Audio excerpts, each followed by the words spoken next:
यहाँ पर ब्रह्मास्त्र सीरीज की। और अभी जो इस वर्ष होने वाले एग्ज़ाम हैं यूपीपीसीएस 2023, उत्तर प्रदेश उच्चतर शिक्षा सेवा चयन आयोग यूपीएचईसी, बीओ ब्लॉक एजुकेशन ऑफिसर, खंड शिक्षा अधिकारी, आरओ या उत्तराखंड आरएस, जो भी अन्य सभी एग्ज़ाम उन सब के लिए कॉमन रूप से उपयोगी चीज़ है। जीएस का सिलेबस लगभग एक सा है, तो इन सब क्वेश्चंस के लिए आप जुड़े रहिए। और कितनी महत्ता है इसका प्रमाण आपको यूपीपीसीएस प्री और उत्तराखंड प्री अन्य एग्जाम दे चुके हैं। तो आइए जुड़ते हैं और पहला क्वेश्चन सॉल्व करने का प्रयास करते हैं। भारतीय संविधान की किस अनुसूची में केंद्र और राज्यों के बीच विधायी विषयों का त्रिस्तरीय वितरण उल्लिखित है? Which schedule of the Indian constitution provides for a threefold distribution of legislative subject between? किसमें है? थर्ड शेड्यूल, तीसरी अनुसूची बताइए, 12th शेड्यूल, 12वीं अनुसूची, 5th शेड्यूल, 5वीं अनुसूची, 7th शेड्यूल, 7वीं अनुसूची।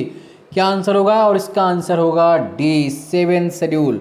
7वीं अनुसूची में केंद्र और राज्यों के बीच विधायी संबंधों का त्रिस्तरीय विवरण है, जिसमें से राज्य सूची, संघ सूची और समवर्ती सूची, स्टेट लिस्ट, कंकरेंट लिस्ट और यूनियन लिस्ट का वर्णन है। ठीक है, 12वीं अनुसूची आप जानते हैं किससे संबंधित है? नगर पालिकाओं से। किससे? म्यूनिसिपैलिटी से, नगर पालिकाओं से, नगर पालिकाओं से। और तीसरी भी जानते हैं आप किससे संबंधित है?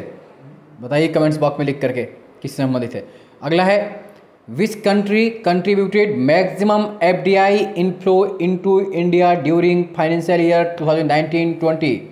किस देश ने वित्त वर्ष 2019-20 के दौरान भारत में अधिकतम एफडीआई अंतर्वाह में योगदान दिया? मॉरिशस, यूएसए, यूनाइटेड किंगडम या सिंगापुर? क्या आंसर होना चाहिए? बहुत से लोग इसका आंसर मॉरिशस करेंगे, बट इसका आंसर अब क्या होगा? सिंगापुर, डी आंसर होगा। इससे 2 साल पहले तक मॉरिशस भारत को सर्वाधिक एफडीआई देने वाला देश था, लेकिन अभी 19-20 और 20-21 में सर्वाधिक एफडीआई कहाँ से आई है? सिंगापुर से आई। रट लीजिए, सिंगापुर से। Next question, the Uttar Pradesh basic education act has been enacted. Uttar Pradesh मौलिक शिक्षा अधिनियम को कब अधिनियमित किया गया? 1986, 1986, 1950, 1950, 1962, 1962, 1972, 1972। और इसका सही आंसर क्या है? 1972, 1972 में मौलिक शिक्षा अधिनियम को अधिनियमित किया गया। Next question, which article of the constitution of India provides protection for personal property? Bharat के संविधान का कौन सा अनुच्छेद व्यक्तिगत संपत्ति के लिए सुरक्षा प्रदान करता है? आर्टिकल 19(1)(f), अनुच्छेद 19(1)(f), आर्टिकल 300A, अनुच्छेद 300A, आर्टिकल 108, अनुच्छेद 108, आर्टिकल 265, अनुच्छेद 265। क्या होगा? बोलो आंसर। तो व्यक्तिगत संपत्ति के लिए अब कौन सा आर्टिकल हो गया है? अनुच्छेद 300A, 300A। आप जानते हैं पहले संपत्ति का अधिकार right to property fundamental right था, मौलिक अधिकार था, but by the 42nd amendment act 44 constitutional amendment act, 44वें संविधान संशोधन अधिनियम 1978 से 44 अमेंडमेंट एक्ट से राइट टू प्रॉपर्टी को एक लीगल राइट बना दिया गया, ऑफिशियल राइट बना दिया गया, कानूनी राइट बना दिया गया, और उसे आर्टिकल 300A में शामिल कर दिया गया है। तो वर्तमान में संपत्ति का अधिकार राइट टू प्रॉपर्टी अनुच्छेद 300A में शामिल है, जो कि विधिक अधिकार है लेकिन मौलिक अधिकार नहीं है। रट लीजिए। नेक्स्ट है, in which year was the water prevention and control of population pollution act ended? जल प्रदूषण की रोकथाम और नियंत्रण अधिनियम किस वर्ष लागू किया गया? वाटर पोल्यूशन, जल प्रदूषण रोकथाम और नियंत्रण अधिनियम कब लागू किया गया? 1994, 1994, 1996, 1964, 1974, 1974, 1984। क्या आंसर होगा इसका? तो इसका सही आंसर होगा 1974, 1974, 1974। नेक्स्ट क्वेश्चन है, the concept of directive principle of state policy in India Constitution was borrowed from? भारतीय संविधान में राज्य के नीति निर्देशक तत्वों की अवधारणा को कहाँ से लिया गया है? जो DPSP हैं, directive principle of state policy, राज्य के नीति निर्देशक तत्व कहाँ से लिए गए? अमेरिकी संविधान, जर्मन संविधान, जापानीज कॉन्स्टिट्यूशन या आयरिश संविधान? Irish constitution. तो इसका आंसर क्या होगा? ए सही है, आयरिश कॉन्स्टिट्यूशन, आयरिश संविधान आयरलैंड से लिए गए। कहाँ से लिए गए? ये आयरलैंड से। आप ये जानते हैं जो राज्य के नीति निर्देशक तत्व हैं भाग 4 में आर्टिकल 36 to 51, ये हमने कहाँ से लिए हैं? आयरलैंड से लिए, याद रखिए। नेक्स्ट है राष्ट्रीय कृषि उच्च शिक्षा परियोजना NHEP।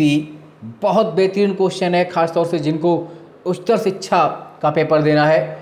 विश्व बैंक और भारत सरकार द्वारा किस अनुपात में वित्त पोषित है? By what ratio is the national agriculture higher education project NAHEP funded by World Bank and Indian government? क्या रेशियो है? 40-60, 25-75, 70-30, 50-50। तो इसका आंसर क्या है? 50-50%, 50-50। नेक्स्ट है the chairperson of the national human right commission must be. राष्ट्रीय मानवाधिकार आयोग का अध्यक्ष कौन होना चाहिए?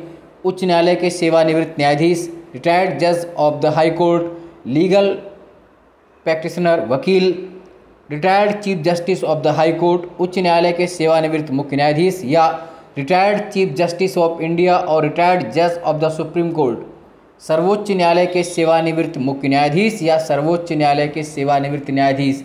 तो इसका आंसर क्या होगा? ए आंसर सही है, यही आंसर सही है। याद रखिए राष्ट्रीय मानवाधिकार के अध्यक्ष 2019 से चेंज होने से पहले सिर्फ और सिर्फ सर्वोच्च न्यायालय के मुख्य न्यायाधीश होते थे, चीफ जस्टिस ऑफ इंडिया होते थे, लेकिन अभी चेंज करके सर्वोच्च न्यायालय के मुख्य न्यायाधीश या अन्य न्यायाधीश भी हो सकते हैं सुप्रीम कोर्ट के। तो उसका ए आंसर सही होगा। नेक्स्ट है which part of the plant body is called the food factory of plants? पादप निकाय के किस भाग को पौधों का खाद्य कारखाना कहा जाता है? फूड फैक्ट्री, खाद्य कारखाना कहते हैं। फ्लावर फूल, लीफ पत्ती, तना स्टेम, रूट जड़ किसे कहते हैं? बोलो। आप सभी जानते हैं पत्तों को पौधों का खाद्य कारखाना फूड फैक्ट्री कहा जाता है। किसे? लीफ को, पत्तियों को। नेक्स्ट है विच of the following articles of the Indian constitution provides that the supreme court shall be a court of record? भारतीय संविधान के किस अनुच्छेद में उल्लिखित है कि सर्वोच्च न्यायालय एक अभिलेख न्यायालय, कोर्ट ऑफ रिकॉर्ड होगा? आर्टिकल 125 अनुच्छेद 125, आर्टिकल 117 117, आर्टिकल 121 121 और आर्टिकल 129 अनुच्छेद 129। क्या आंसर होगा? तो इसका सही आंसर होगा अनुच्छेद 129। आर्टिकल 129 में लिखा हुआ है supreme court to be court of record, अभिलेख न्यायालय। आप जानते हैं कि हाई कोर्ट और सुप्रीम कोर्ट दोनों अभिलेख न्यायालय होते हैं, कोर्ट ऑफ रिकॉर्ड्स होते हैं। नेक्स्ट है according to Indian constitution what is the minimum age of child for employment in the factory? भारतीय संविधान के अनुसार कारखाने में रोजगार के लिए बच्चे की न्यूनतम आयु कितनी होनी चाहिए? 12 वर्ष, 18 वर्ष, 21 वर्ष, 14 वर्ष। तो इसका आंसर आप जानते हैं क्या होगा? 14 ईयर्स, यानी कि 14 वर्ष से कम उम्र के बच्चों को किसी काम पर नहीं लगाया जा सकता है। आर्टिकल 24 कहता है किसी भी कारखाने फैक्ट्री आदमी 14 वर्ष से कम उम्र के बच्चों को नहीं लगा सकते, उससे ऊपर को। अगला है Uttar Pradesh revenue code was establish in which of the following years? Uttar Pradesh राजस्व कोड निम्नलिखित में से किस वर्ष में स्थापित किया गया था? रेवेन्यू कोड, राजस्व कोड कब बनाया गया यूपी में? 2010, 12, 8, 6। तो सही आंसर इसका है 2006, 2006 में। Next what kind of seeds were introduced by the green revolution in India for the cultivation of rice and wheat? Bharat में हरित क्रांति द्वारा चावल और गेहूं की खेती के लिए किस तरह के बीज प्रचलन में लाए गए थे? कौन से बीज थे वो? GM सीड्स, ट्रेडिशनल सीड्स, पारंपरिक बीज, HYV सीड्स या किनोवा के बीज? तो इसका सही आंसर बताइए क्या होगा? तो हरित क्रांति, ग्रीन रिवोल्यूशन जो कि आई थी, उसके लिए HYV सीड, HY मीन्स होता है हाई यील्डिंग वैरायटी सीज, उच्च उपज वाले जो बीज थे HYV बीज प्रयोग में लाए गए थे। और ये हरित क्रांति कब आई थी भारत पे? 1966 1967 में आई थी और इसका सर्वाधिक फायदा पंजाब, हरियाणा, पश्चिमी यूपी को मिला था, गेहूं को मिला था। और भारत में हरित क्रांति के जनक डॉक्टर एम.एस. स्वामीनाथन है। इन इंडिया में जो ग्रीन रिवोल्यूशन के फादर एम.एस. स्वामीनाथन, जबकि वर्ल्ड में डॉक्टर नॉर्मन बोरलॉग को हरित क्रांति का जनक मानते हैं। तो इसके लिए HYV हाई यार्डिंग वैरायटी सीड्स प्रयोग किए गए थे, HYV बीज। नेक्स्ट है, किसी वर्ड डॉक्यूमेंट में पाठ्य को पृष्ठ के बाएं और दाएं दोनों मार्जिन में सेट करने के लिए किस संरेखण अलाइनमेंट का उपयोग किया जाता है? In a word document which alignment is used to set the text to both left and right margin of the page? Vertical alignment, left alignment, centre alignment या जस्टिफाइड अलाइनमेंट? तो सही आंसर क्या है इसका? Justified alignment. कंप्यूटर क्वेश्चन भी पूछते हैं किसी एग्जाम में। अगला है, which is the first export processing zone in India? भारत में प्रथम निर्यात प्रसंस्करण क्षेत्र कौन सा है? पहला EPZ कौन सा है? कोचीन, चेन्नई, मुंबई, कांदला? क्या आंसर होगा? तो प्रथम EPZ first export processing zone, प्रथम निर्यात प्रसंस्करण क्षेत्र कांदला बंदरगाह, कांदला पोर्ट कब बनाया गया था? 1965, 1965 में। बहुत बार ये क्वेश्चन पूछा, रट लीजिए। कांदला पोर्ट भारत का प्रथम निर्यात प्रसंस्करण क्षेत्र 1965 में। नेक्स्ट है, which is the highest judiciary body in India? भारत में सर्वोच्च न्यायपालिका का निकाय कौन है? द प्रेसिडेंट ऑफ इंडिया, भारत का राष्ट्रपति, द हाई कोर्ट, उच्च न्यायालय, the British privy council, British privy council, the supreme court, उच्चतम न्यायालय? तो सही आंसर है, सर्वोच्च न्यायपालिका निकाय कौन सा है? सुप्रीम कोर्ट, उच्चतम न्यायालय।